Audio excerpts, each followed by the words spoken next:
You're listening to the Hacker for Hire murder investigation, sponsored by NationalCybersecurityUniversity.com.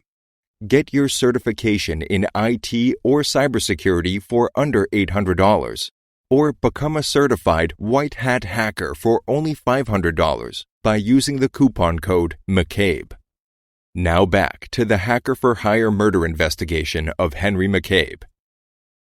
Hello everyone, it's me again, Gregory Evans, and you're listening to Hacker for Hire Murders, the investigation of Henry McCabe. Now I want everyone to understand this. The reason why this is such a mystery is the way Henry came up missing. Now, the papers, the coroner's office, the police department, everyone says that it was a suicide. All right? You've already heard the first episode. You can Google Henry McCabe, Minnesota, and you can read all about it. You can go to hackerforhiremurders.com. Follow us because we have all his Google Maps days leading up to Henry's missing. We have text messages, all the text messages between him and his wife, who you're going to hear again is crazy as, I don't know, what would you call it? Oh, she's one that went over the cuckoo's nest. Wasn't that a movie? I'm talking to my producers. Anyways, but there's one thing that I've always said is that there's something about this, and I don't know if she had something to do with it or not, okay? But I do know when she hired us, her story changes so many damn times. Now, we have 30 hours worth of recordings. Now, what you're about to hear right now is about 35 minutes of a conversation towards the end, or it might be the last conversation we had with her. She ended it abruptly, okay? But we're going to be playing the other episodes leading up to this. But I want you to hear something that's really important on this episode, and we can talk about it at the end. And you can also send me emails if you like at hackerforhiremurders@gmail as well. You can follow us on Instagram and see all the pictures at Hacker for Hire Murders as well. We're also on Spotify. We're on Amazon Alexa. Yeah, we're on Alexa now. And we are also on iTunes and SoundCloud. You can get all this information. You can also see all the pictures and some of the things that I'm talking about in these recordings. But one, she had spyware on Henry's phone for years. And it wasn't until a week before Henry came up missing did he finally erase everything off the phone. She's also, you're going to hear where she claimed that she was pregnant. Now, if you know the backstory with Kreena, she was living in California. Henry was living in Minnesota. How long was she pregnant? Who was she pregnant by? And if she really was pregnant, even if it was Henry's baby, what happened with the baby? Did she ever have the baby? Was she ever really pregnant? Did she have an abortion? See, that right there sounded like an excuse. You'll hear about her changing Henry's passwords. She was getting into Henry's account and tracking Henry. Also, you're going to also hear her say, and this is the most important thing, and this bothers the hell out of me. Out of everything people said about Henry coming up missing, and it being a mystery, okay, and how it could have happened, you're going to hear her tonight say, I had nothing to do with my husband's murder. Murder. Now, you're not going to hear me say anything about a murder. No one else said anything about a murder. She used the term murder. She should have said, I had nothing to do with my husband's death. him drowning, him missing, but she used the word murder. Oh, one more thing. I must warn you. I'm a professional. But when this was recorded, I had lost my temper because I was so fed up with all the lies that she was giving us. So I raised my voice a lot in this audio. We were literally arguing. So, and that was very unprofessional on my end. At the same time, the other warning is she was with her baby when this was being recorded. So her baby was very loud. So if I were you, I would move my ear away from the speaker. If you have on your earphones, you really want to turn down, your iPhone, your Android, your computer, or whatever you're using to listen to this episode. Okay? I'm just giving you fair warning.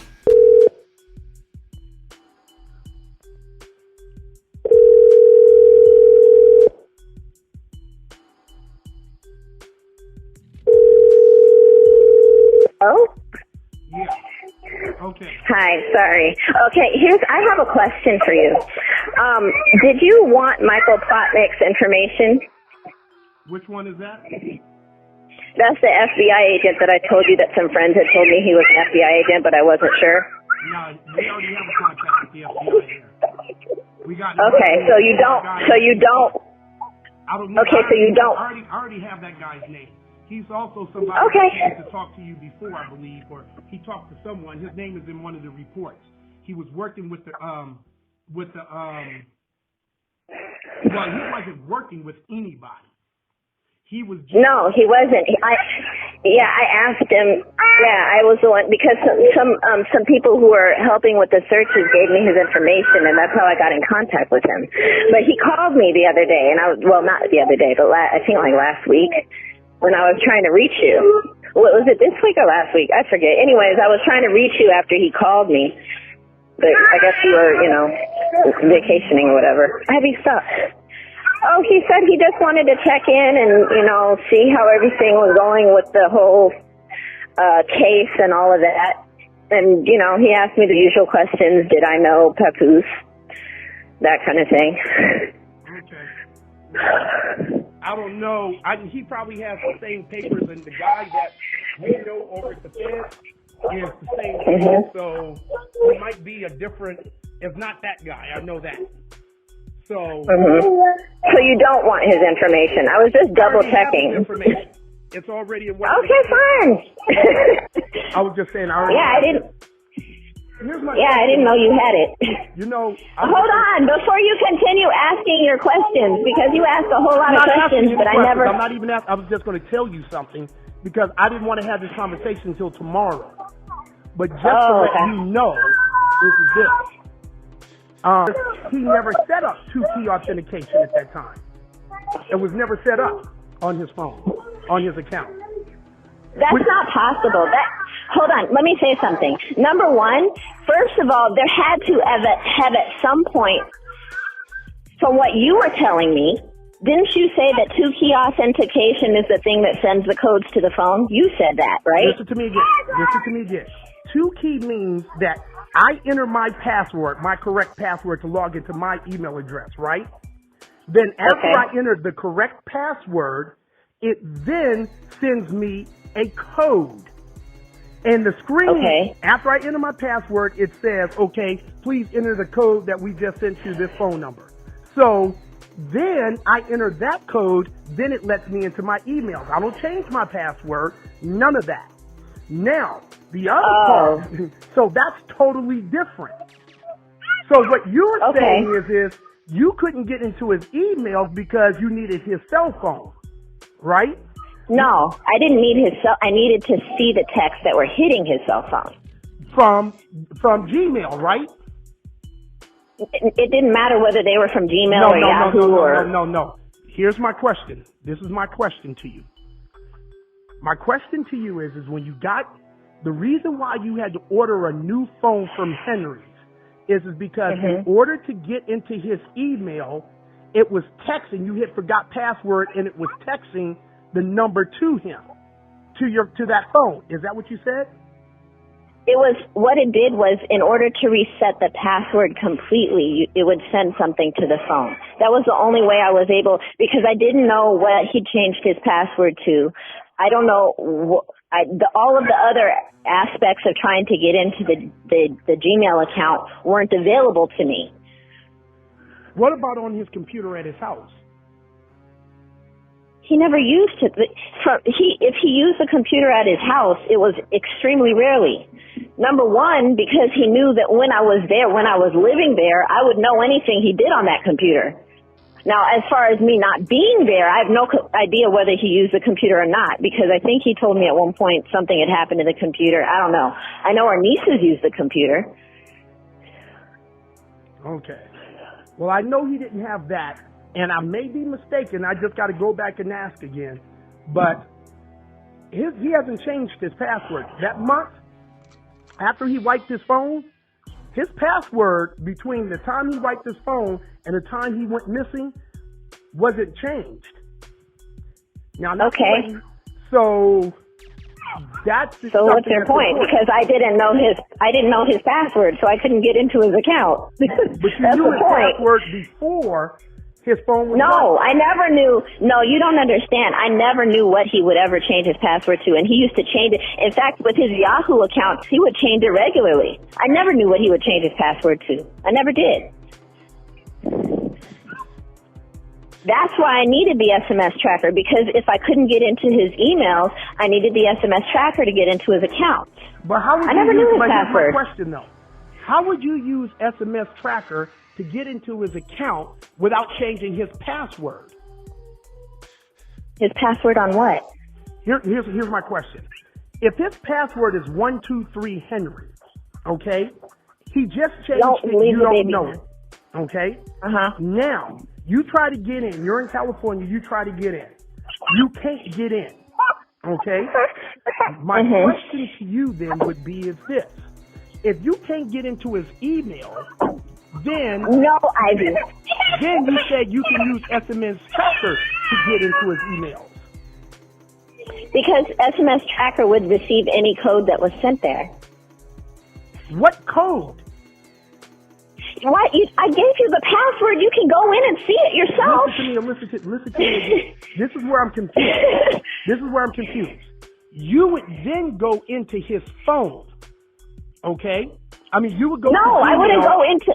Hold it. Let me make sure, because I didn't mean to say that. You would then go back into his Gmail, hit reset password, and it would text. It would show his number on the screen, and then send you a new code to reset his password so you can get in. Yes. Okay, so when you reset what the password was to get back in, that means you had to create a new password. You had to type in what the password was, not him. So that means after he did that, then he wants to get into his own email. He can't. He has to reset his password all over again. Not unless, and this is something that I do with my phone. If you set on your personal phone that your phone doesn't have to log out of the accounts when the password is changed, I think it keeps it logged in, doesn't it? No, it doesn't do that with you. No, it doesn't do that. Won't do that with Facebook. Maybe that's Facebook. Nope. No. Oh, well, there was one account that I thought that happened, but okay, let's go with what you're saying then.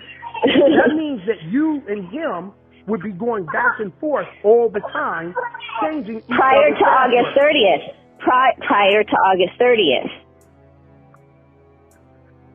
So the man couldn't check his own emails without him having a problem with you resetting his password. No, that's not true. Because well, you most just said of the time, if he wanted to read it. Can you let me explain myself? Go ahead. Because most of the time, like when some of those changing passwords would go on, I would call him he and I would talk and say, yeah, I changed your password because I needed to get in there. And he'd say, well, what is it? And then leave it like that. That's what would happen once in a while. Do me a favor. Don't try to downplay it. Do not try to downplay your conversation like it was all pleasant. Like, oh, Henry, by the way, I changed your password so I could get in. The reason for him changing the password No. I have been answering your questions. Which question? Oh, I got to deal with my baby. And then... You heard her screaming. You heard her screaming. Ivy, come on. So, what is the question that you feel that I haven't answered? Because honestly, I have a whole lot of questions about you that you haven't answered. But go ahead. That's perfectly fine, whatever questions you have about us. I don't have no problems with that. None whatsoever. None. So if you want, what I'm trying to do is this. In a couple of days, we are all on the plane to come see going to Minnesota. Okay. We're going to go. We got 4 meetings that I know of already set up. We already have paperwork from some of the police departments already. Okay. We have a whole bunch. We even have, I did hear of like 3 recordings, the ones that were recorded when Henry first came up missing and you were in the room and you kept telling everybody about, oh, I believe Henry's still alive, but you sounded so nonchalant. And that recording. So wait, hold on. I thought you told me that you knew that I was looking for him when I first had. So why are you sounding like this now? Let me tell you what I'm trying to tell you. What we have so far and what's going on so far. Because again, the part that you don't understand is that when you say something to us, stop it. And even not just to us. Stop it. But not just to us, but to other people as well. Recently, that we heard here in Frisco was Ivy. Stop. Was the recording of you and with Henry's family and I guess the community people. And you're saying, I know where Henry is. I have info, but I'm not going to turn around. No. I said I believed that I knew. Because I believed that I knew. I believe, and this is going to, I'm not going to say anything until I can look Henry in the eye. I'm not going to give anything to the police because they fucked up something. And they were asking you, what was it that they fucked up? And you said, I gave them some information, but you wasn't going to share anything with anybody else, including the family. And this is you on tape. Now I'm paraphrasing, but this is you on tape. I know that audio. I've listened to it several times. Yeah, well, there was another one when you guys were out on the search.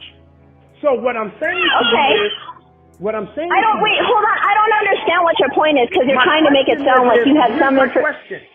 The things that you said to them, and the reason why, like with that other guy, that community guy, was questioning and saying that you were, and I remember you came back to us and saying that you were holding back information from the investigation is because you told everybody you had information that you weren't going to share with no one, including the police. And the information that you had, you didn't, and you told them that you had someone else that was looking into it, so I'm assuming that you were talking about us.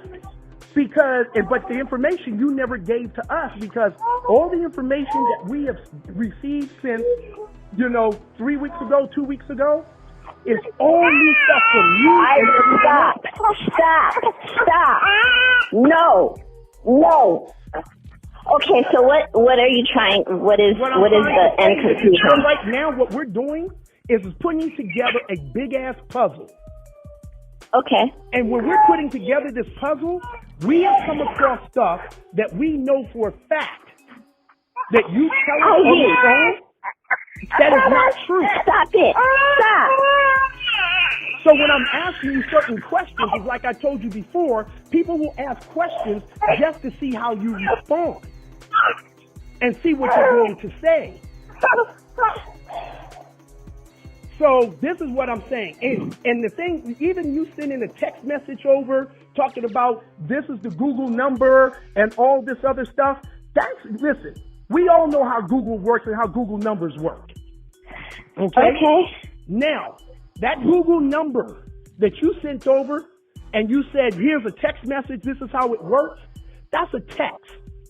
The night we're talking about with Henry is a 3-minute phone call. That's a voice phone call. Which phone call are you talking about? Which phone call are you talking about? 8 number I asked you about. And I asked you, did you know this number? And you said no. You named everybody. You named Pea's number, or Sweet Pea, or whatever her name is. You named her number. But this Google number, you said that this number you weren't familiar with. And I said that you called this number for 3 minutes.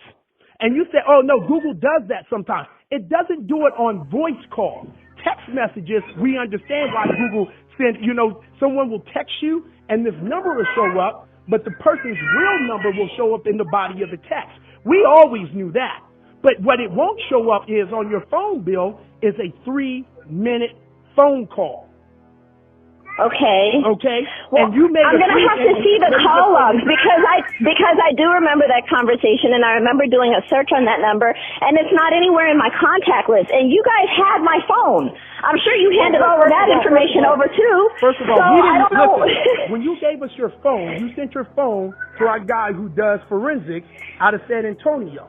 But when you gave us the phone, what you were giving us was, with Google numbers, you have 2 bills. You have your long distance, you have your regular T-Mobile phone bill, and then you have your Google account. You can make phone calls right out of your Google account that will not show up on your regular phone bill. So the Google number that I'm talking about is that it got disconnected. I forgot the date, but it was right after Henry went missing. It was created right before and was deleted right after. I would have to, like when I went through my contact list, it's not showing up. So, I don't know what else. I understand if it was a missed call, but it was a 3-minute. 3 minutes. That means you were on the phone with someone for 3 minutes. I'm going to have to see the log because I do not have the number in my contact list. I called this person, they didn't pick up, like all the calls to Henry and everything else. But see, even with Henry, what we just found out too was you had text Henry even the day before, I think it was that Saturday, and you were threatening Henry, talking about you're going to be sorry, you're going to do this. That I was going to come down there, with our 2 children and one on the way. Because at the time I thought I was pregnant, and I also told him in those text messages that he was going to have to work. I wasn't going to work. I remember every single one of those texts. I handed all of that to the police. I handed it all to the police. I don't see what your point is. What I'm saying to you, though, is this. When you first came to us, everything was roses with you and Henry. You telling everybody that you guys... when I told you that he was a chronic cheater. How does that sound like roses to you? That's not what you said when you first came to us. When I asked you about he probably ran off with another woman, you tried to use you didn't know what woman it could be. You didn't have a name. It wasn't until we ran a background report. And when we ran the background report... because when you suggested to me, and I remember that conversation, when you suggested to me that he might have run off with a woman, the reason why I couldn't think who it would be was, number one, because the last woman he had been with, he had cut off, from what I knew, as far as I knew. But here's the thing. You went back and told the police about the motel, and that you thought maybe Henry was over there with a woman at a motel. Now, you told the police this, but you didn't ever mention anything about a hotel to us until we saw the map. Because when I spoke with the police about it, the police looked at the map, looked at the area, and said that he had probably walked over to a barbecue. That's why I didn't mention it. Okay, well, here's my question. How come you didn't mention Precious when we asked you? How come you didn't mention all those women you just sent the email over when I asked back then? Because at the time I did not think that they were I believed that he had cut her off. I didn't think that she was relevant at that time. I wasn't even sure. It doesn't matter. Listen to me again. Oh my God. I'm answering the questions and you're saying it doesn't matter. So I'm just going to let you know this. Let me say this to you. What's not going to happen is the same shit before. Because when you change your story so many times, there's only one thing that can happen. Your husband is missing. If your husband is missing and you truly believe that he's still alive and you think that maybe he did run off with another woman or whatever, then you could, when we asked you several times in detail, What woman could it be? You didn't know any woman's name. Not one person. You could never name a woman in his past or somebody that you can think it could be. Then when we brought up Precious to you a week or two ago and asked you how come you never told us about Precious, well, oh, I didn't know you needed that name. What you mean? We had to find this out in the streets going through other people. Then even after we pressed you on Precious, you still didn't give us any more names or any info or anything. So in our digging some more, we come up with... Ivy, don't let her in there. I told you, that's why I closed the car door. Close the door. With all this other information. And all the other information that we came up with was, about you going to Chicago in the middle of the night with the kids, about the girl in Texas and all of this. And okay, hold on. But it doesn't matter who these people are. My question was, how come you never told us any of this? If you truly wanted us to find your husband. Hold on. Listen, and I will answer this question. First of all, the night that I went to Chicago, it wasn't even Chicago, it was Illinois. It wasn't even. Let me finish. This is the problem. Let me finish my statement, and then maybe you can hear the clear answer that I'm trying to tell you. When I drove to Illinois, that was far before I even moved to California. It's far before. It does. You know why? Listen. Excuse. You don't understand. No, it's not an excuse because I'm telling you that my mind process. You're not a stupid woman. You brag about your 2 college degrees. Oh my God. So when I do not brag. A simple question. Thank you do you very know much. of any women he could have been with, or you know any of the women he messed around with in the past, and you say no, but then later on we find out that there are these other women, then you then say, oh yeah, it was this one, Precious. Then we find out there was more than that. We come back to you. Then you say, oh, I didn't know you wanted more names. Oh, I could give you a whole list. Well, that's what we asked you way back before. Or when we and this is the part that you don't get. This is the question, and this is the problem that you and I continue to have. The problem that you're going to have. The math is the problem that we have. When I asked you what on the map was deleted, you swore that you've never deleted anything off that map, period, right?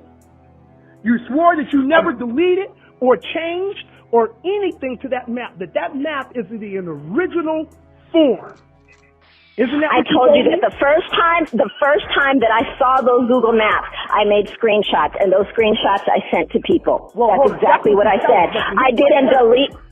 Here's my question, though, because everything that you say, we have to check. Because we just can't take your word for it, because we already know that you keep changing your story. So my question, my last time asking this, is that when you look at that, since you've had that map, you have never went on his timeline and added and deleted anything. What do you mean since I've had that map? Since you had access to Henry's map, you never went in and added or changed anything. As the first time, I'm telling you, the first time that I saw his Google Map timeline, I was in California. And I'm telling you, hold on, let me finish. The first time I saw that Google Map, I was in California. I immediately screenshot the pictures of those maps and sent them to everybody. Okay? And when I say everybody, I mean specifically the people that I forwarded you the emails to. My question again, because you didn't answer it. My question again to you is this. Have you ever modified or deleted anything on Henry's Google timeline? Your question is, I thought I already answered this question. No, you didn't. I already answered this question. It's a yes or no I did. question. Yes, I did. You and I had this conversation. You never turned around and keep saying no. I never did. It's the original map.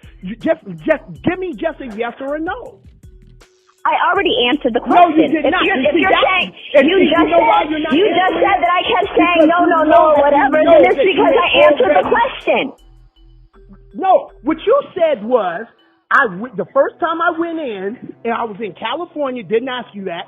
while I was in California, and I took screenshots and sent them to everybody. Now, what does that have to do with what I asked you? What I asked you was, have you ever modified or deleted anything on his timeline? That's not what you asked me. That's what you asked me was several times. I keep asking you. No, I will tell you the question. I will tell you the question that you asked me. Is it a yes or no? I will tell you the question that you asked me. No. I know what I asked you. I said yes or no. Have you ever deleted or modified anything? If you continue to interrupt me, I'm not going to speak to you. Let me finish speaking. Just yes or no. No, I'm not. Just you yes know or what, no? Gregory, Don, whatever your name is. Don't call me his name.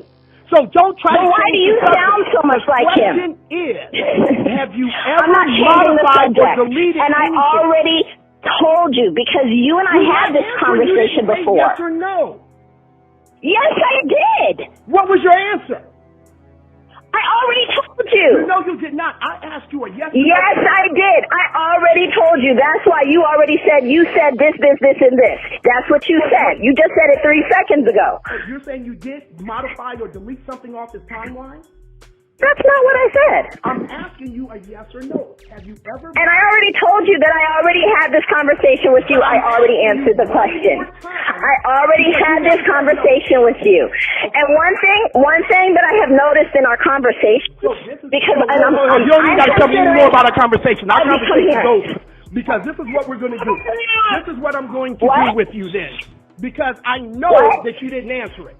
And what I'm going to do is I'm going to just go ahead, after they finish transcribing everything that you and I have ever said together, with everybody in the room. They don't have everything that you and I have ever said together. But let me say this. To ask you one thing that I know is that I did not murder my husband. And I don't understand why you are taking the stance with me when I did not murder him and I had nothing to do with his murder. Because you're sitting here lying. And if you cannot fix anything if you're lying. One of the names on my list I was going to ask you tomorrow and go over with you tomorrow was as simple. Yes or no, and I'm reading it out. Yes or no, have you ever modified or deleted anything on his timeline? What are the other questions? I accessed his timeline from California, and that I took screenshots and emailed it. And I said to you, that is not the question I had. I just asked you a yes or a no. Now you want to say that, oh, I already told you. No, you didn't. You never answered that question. Out of all, since I've been asking you about the timeline and asking you what got deleted, you kept saying, I never deleted anything. I thought you said that you already recorded all of our conversations, so you could go back and hear my answer. I know. Okay. I already know your answer. Let me say this.